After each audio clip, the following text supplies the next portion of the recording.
তো hello guys, কেমন আছো? আশা করছি সবাই খুব ভালো আছো। আরও একটা ব্লগ নিয়ে চলে এলাম তোমাদের কাছে। তো অনেক দিন ধরেই দেখছিলাম আমার চুলটা খুবই বড় হয়েছে, খুবই বাজে লাগছিল, কোনো শেপে আসছিল না। তো ভাবছিলাম চেঞ্জ করে নিই, একটু চুলটা কেটে নিই। তো তারপরে দেখতেই পাচ্ছ আমি ওখান থেকে অটোতে বসে গেছি। অটোতে বসার পরে একটু স্টাইল মারছিলাম। তো বুঝতেই পারছো কিন্তু অটোর পাশে কেউ নেই, আমি একাই বসে আছি।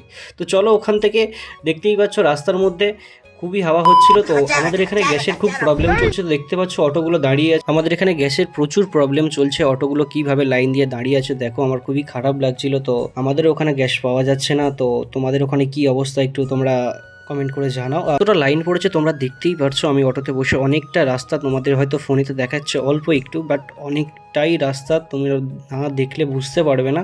তো ওখান থেকে চলে আসার পরে জিনিস সামনে পড়লো, সেটা তোমরা দেখতেই পাচ্ছ। স্টাইলটা খুব ভালো ছিল। তারপর ওখান থেকে আমি আমার বন্ধুর দোকানে চলে এলাম।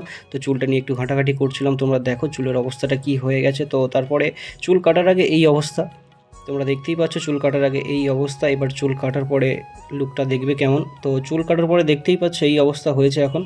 তো খুব একটা ভালো লাগছে না। তো বাড়ি গিয়ে চুলটা ওয়াশ করলে হবে, হয়তো ঠিক হবে। তো দেখো চলো আজকের ব্লগটা এখানে শেষ করবো। তো আশা করছি সবাই খুব ভালো থাকো, সুস্থ থাকো।